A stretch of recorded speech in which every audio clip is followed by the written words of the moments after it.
एक रात तवाइफ के कोठे पे। ये दो दोस्तों की कहानी है जिनमें से एक का नाम अदील है और दूसरे का नाम शिराज है। अदील शिराज से पूछता है कि आज हम नमाज असर के बाद जुमा बाज़ार जा रहे हैं ना?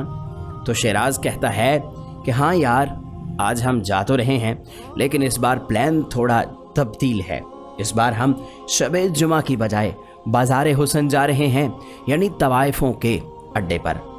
तो अदील कहने लगा कि यार कैसी बातें कर रहे हो, मजाक कर रहे हो ना? तो शिराज बोला कि मैं मजाक नहीं कर रहा, इस बार हम शबे जुमा की बजाय बाज़ार हुसन चलेंगे। असर की नमाज के बाद हम निकल रहे हैं, बस मुझे कोई बात नहीं सुननी, तुम तैयार रहना। अदील कहता है कि वहाँ पर जाते हुए जब लोग हमें देखेंगे तो हमारी क्या इज्जत रह जाएगी। इस पर शिराज बोला कि लोगों से क्यों डर रहे हो, डरना तो अल्लाह की ज़ात से चाहिए। इंसान लोगों से मुंह छुपा के बच जाता है, लेकिन अल्लाह से तो किसी तरह भी छुप के नहीं बच सकता, लिहाजा डरे जाने का हक सिर्फ रब को हासिल है। अदील कहता है कि वहाँ पर जाएंगे कैसे? तो शिराज कहने लगा कि मैंने गाड़ी अरेंज कर ली है और रास्ता भी किसी से पूछ लेंगे। यूं असर की नमाज के बाद वो बाज़ार हुसन चल पड़े। रास्ते में एक अंकल उन्हें नजर आए। उन्होंने गाड़ी रोकी और उनसे पूछा कि ये बाज़ार हुसन किस तरफ है। अंकल ने पहले तो इंतहाई मशकूक नज़रों से उन्हें देखा, फिर कहने लगे शर्म नहीं आती, कुछ शर्म करो, मैं तुम्हें ऐसा लगता हूँ? अदील कहता है कि अलगर्ज हमने जिस मर्द से भी बाज़ार हुसन का रास्ता पूछा, ऐसा लगा जैसे हमारे मुआशरे के सारे मर्द तो ये लफ्ज़ सुन भी पहली बार रहे हैं और उन्हें तो नफ़रत है इस लफ्ज़ से। शिराज कहता है कि मैं गाड़ी चलाते हुए सोच रहा था कि इतना पाक साफ है हमारा मुआशरा, तो फिर यहाँ की औरत महफूज क्यों नहीं? ये सब मर्द बाज़ार हुसन का रास्ता तक नहीं जानते तो वहाँ पर जाता कौन है? आखिर किसी को जब रास्ता मालूम ना था तो एक दोस्त को कॉल की, तब उसने रास्ता समझाया क्योंकि वो मकामी था। आखिरकार हम बाज़ार हुसन पहुँचे। अजीब माहौल था वहाँ का, हर बंदा मुंह छुपाए जा रहा था। अदील और शिराज ने भी मुंह छुपा लिया। अदील पूछने लगा कि कहाँ ले आया है यार, ये सब किससे मुंह छुपा रहे हैं? तो शिराज बोला कि अपने आप से, वरना तो यहाँ आने वाला हर शख्स एक ही चीज़ का ख़रीदार है। खैर अंदर दाखिल हुए, इशारों से हमें भी दावत दी गई। आखिरकार एक तरफ हम भी चले गए। जी सिर्फ 200 लेती हूँ, सिर्फ 200? इतनी सस्ती है तुम्हारी इज्जत? एक बात सुनो, हमें बताओ कि यहाँ की सबसे महंगी औरत कौन है? तो वो कहने लगी कि यहाँ औरत नहीं तवाइफ होती है, औरतें तो तुम्हारे घरों में होती हैं सर। मनाहिल वो 14 नंबर पूरे 500 लेती है। अदील प्लीज़ यार वापस चलते हैं, मेरा दम घुट रहा है। शिराज कहने लगा आ जाओ यार, हम 14 नंबर कमरे में चलते हैं। 14 नंबर कमरे में पहुँचे। एक 20-22 साल की खूबसूरत लड़की मनाहिल। जब ये दोनों लोग वहाँ पर पहुँचे तो मनाहिल उठकर खड़ी हो गई, कहने लगी मैं 500 लेती हूँ, आप दो हैं तो 800। शिराज कहने लगा छोड़ें आप ये बताएं कि 2 घंटों का कितना लेंगी? कहने लगी 1000। डन, अब 2 घंटे हमारे। उसने जाके अंदर से कुंडी लगा ली। शिराज बताने लगा कि हम मेडिकल कॉलेज से हैं। वो कहने लगी हाँ, मेडिकल कॉलेज से पहले भी लोग आते रहते हैं। शिराज ने पूछा कि आपका नाम क्या है? कहने लगी मनाहिल। जी ये हम आपके लिए एक गिफ्ट लाए हैं, ये दुपट्टा है मेरी बहन का, अनाया उसका नाम है, ये आपके लिए है, सर पे ले लीजिए। वो हैरानगी से देख रही थी। मनाहिल पता है मेरी एक बहन है अनाया, बिल्कुल आपके जैसी। सर ये आप क्या कह रहे हैं? मैं तो तवाइफ हूँ, अपनी बहन को मेरे साथ मत मिलाइए, आप मेरे साथ सौदा कर चुके हैं, अब मुझे औरत का रुतबा ना दीजिए, तवाइफ समझिए। शिराज बोला आप भी तो एक औरत हैं और अनाया भी एक औरत है, आप भी किसी की बहन हो, वो भी किसी की बहन है, अनाया की तरह आप भी किसी की बेटी हैं ना। मनाहिल परेशान ना हो, हम यहाँ बाकी मर्दों की तरह नहीं आए, हाँ बस 2 घंटे आपके खरीदे हैं हमने। मनाहिल ने रोना शुरू कर दिया। मनाहिल आप हमें अपनी कहानी बताएंगी?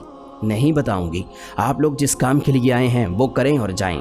मुझे सब मर्दों का पता है और उनकी हमदर्दियों का भी पता है, और उनकी हमदर्दियों से जुड़े हुए मफादात का। इन्हीं हमदर्दियों की मारी हुई हूँ मैं, इन्हीं हमदर्दियों और मीठी बातों की भूखी हुआ करती थी, तो आज औरत से तवाइफ बन बैठी हूँ। नहीं मनाहिल, हम ऐसे लोग नहीं हैं। वो कहने लगी यहाँ पर आने वाला हर मर्द यही कहता है, बल्कि इस मुआशरे का हर मर्द ऐसा ही बोलता है कि वो बाकियों जैसा नहीं है। आज रश कम है, ورنہ 2 گھنٹوں میں کئی بار دروازہ کھٹکھٹایا جاتا ہے میرا۔ آج سارے معزز اور نیک لوگ یہاں پر نہیں آ رہے کیونکہ آج سارے عبادت کرنے شب جمعہ پہ چلے گئے ہوں گے۔ مناہل میری طرف دیکھو، آپ کو تو سب پتہ چل جاتا ہوگا کس کی کیا نیت ہے۔ ایک عرصہ ہو گیا لوگوں کی آنکھوں میں ہوس دیکھ دیکھ کر۔ مناہل میں اپنی بہن کا دوپٹہ لایا ہوں، آپ کو بتاؤں بھی تو کیا فائدہ؟ کیا کر لیں گے آپ 2 ہمدردی کے الفاظ بولیں گے اور پھر چلے جائیں گے۔ اس کے بعد پھر میں نئے آنے والے مرد کے لیے طوائف، اور طوائف ہمیشہ کے لیے طوائف ہی رہتی ہے۔ شیراز بولنے لگا کہ آپ بتائیں تو صحیح اپنی کہانی۔ آخرکار مناہل نے اپنی کہانی بیان کرنا شروع کر دی۔ وہ روتے روتے بتانے لگی کہ سب سے پہلے تو میرے ماں باپ نے مجھے طوائف بنایا، کہتے تھے کہ ایک ہی بیٹی ہے ہماری، جو کرتی ہے کرنے دو، ساری آزادیاں دیں، جیسے مرضی کپڑے پہنو، کوئی روکنے والا نہیں۔ جب وہ لباس پہن کے میں گھر سے نکلتی تو میرے اوپر تو ٹیگ لگا ہوتا تھا کہ غلط لڑکی ہے۔ معاشرے کا ہر مرد حریص نظروں سے مجھے دیکھتا۔ تو اس وقت بابا کی ذمہ داری تھی نا کہ مجھے بتاتے، مجھے سمجھاتے، لیکن انہوں نے نہیں بتایا، انہوں نے مجھے نہیں سمجھایا۔ پتہ ہے جب ایک عورت کو اس کا باپ لباس کی آزادی دیتا ہے تو مطلب کہ وہ اسے جسم کی آزادی دے رہا ہے۔ کوئی غلطی کرتی ہے تو اماں اسے بچا لیتی ہے، اماں اسے سمجھا لیتی ہے، مگر میری ماں نے بھی مجھے کچھ نہ سمجھایا، کچھ نہ بتایا۔ وہ بھی ہمیشہ یہی کہتی تھی کہ ہماری تو ایک ہی بیٹی ہے، جو کرتی ہے کرنے دو، جب بڑی ہو جائے گی تو ٹھیک ہو جائے گی۔ تربیت کے نام پہ مذاق بنایا گیا میرا۔ مجھے ہر معاملے میں کھلی چھٹی تھی، فیشن، پیسہ، سب کچھ ابا نے دیا۔ یونیورسٹی میں ہی ایک لڑکے شاہ زیب سے مجھے پیار ہو گیا، شادی کرنا چاہتی تھی اس سے، لیکن ابا نے بچپن میں پھوپھو کے بیٹے سے میرا رشتہ طے کر رکھا تھا۔ مجھے وہ پسند ہی کیسے آتا، دیہاتی تھا نا۔ اماں سے کہا، بہت ضد کی، لیکن اس بار ابا ضد کر گئے۔ شادی ہو گئی تو بس کامران کے ساتھ۔ کامران میری پھوپھو کا بیٹا تھا، تو میری تربیت اتنی اچھی کرتے کہ آج ان کا ہر فیصلہ مجھے بلا چونچنا منظور ہوتا۔ اتنی آزادی دی، زندگی کا سب سے اہم فیصلہ کرنے کا جو حق تھا میرا اپنا، وہ مجھ سے چھین رہے تھے۔ نہیں، میں نے شاہ زیب کے علاوہ کسی سے شادی نہیں کرنی، میں نے سب کو بتا دیا۔ میری ماں بولی کہ تمہارے ابا نہیں مان رہے اور وہ نہیں مانیں گے، تو میں نے ماں سے کہا کہ میں اور شاہ زیب بھاگ جاتے ہیں، ہماری زندگی ہے، ہمیں جینے کا حق حاصل ہے۔ میں نے جب شاہ زیب سے یہ بات کی تو وہ کہنے لگا کہ مناہل، آپ میری جان ہو، آپ کے لیے سب کچھ حاضر ہے، میں تیرے ساتھ ہوں، سب کچھ سنبھال لوں گا۔ پہلی دفعہ میں نے ایک مرد پہ اعتماد کیا، سوچا مرد ہے سنبھال لے گا۔ پیار کو میں پتہ نہیں کیا سمجھ رہی تھی، موویز دیکھ کر زندگی کی حقیقتوں اور تلخیوں کو میں مذاق سمجھ رہی تھی۔ گھر سے بھاگ نکلی، دیکھو گھر سے بھاگ نکلی، اپنے صاحبان سے دور ایک نئے شہر۔ اتنے پیسے لائی تھی کہ شاہ زیب نے فلیٹ کرائے پہ لے دیا۔ مناہل، سب کو پتہ چل گیا ہے کہ تم میرے ساتھ بھاگی ہو، اس لیے میں گھر جا رہا ہوں تاکہ شک نہ ہو اور کل ہی واپس آ جاؤں گا۔ شاہ زیب نے مجھے یہ کہا اور وہ چل دیا۔ پھر وہ کبھی کبھی آتا، میرے وجود سے کھیلتا اور چلا جاتا، بالکل یہاں آئے مرد کی طرح۔ پتہ ہے میں طوائف تو اسی دن سے بن گئی تھی جس روز میں گھر سے بھاگی تھی۔ پھر ہفتے میں وہ ایک دن آنے لگا، شاہ زیب ہمیں اب شادی کرنی چاہیے۔ تو وہ ہنس کر کہنے لگا کہ مناہل اتنی بھی کیا جلدی ہے، کر لیں گے شادی، میں گھر سب کو بتاؤں گا، سارے معاملات ٹھیک کر لوں گا، ابھی معاملہ بہت گرم ہے۔ پھر میں نے جاب شروع کر لی، اکیلی انجان لڑکی، انجان شہر، نوکری کر رہی، مجبور تو ہوگی نا، مجبوروں کے ساتھ یہاں پر کیا کیا جاتا ہے آپ کو پتہ ہے نا۔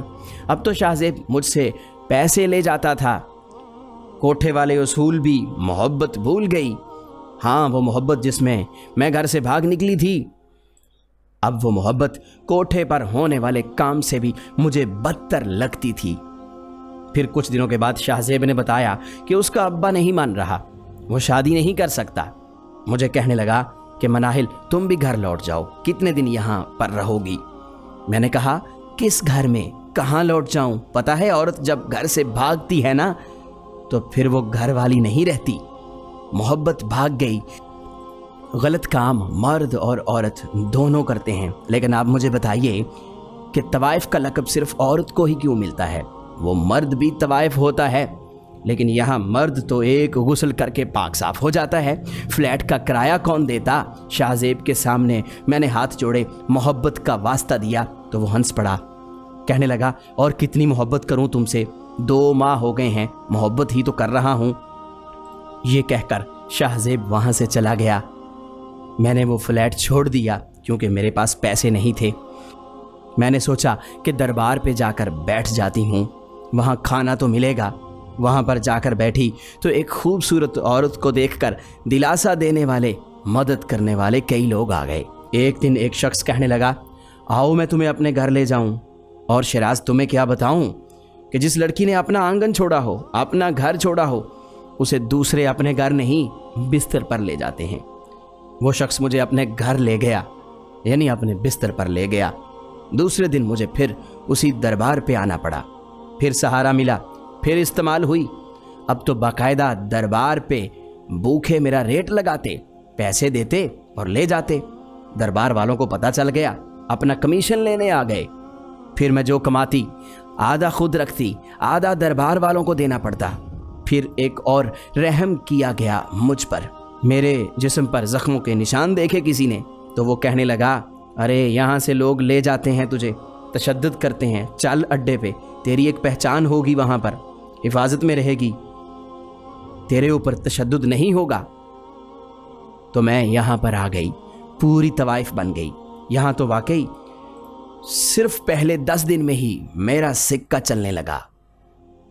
अब लोग आते हैं, देखती हूँ रोज बैठ के कई मोहब्बतों को, जब वो मुझ पे अपनी मोहब्बतों के नाम लेते हैं।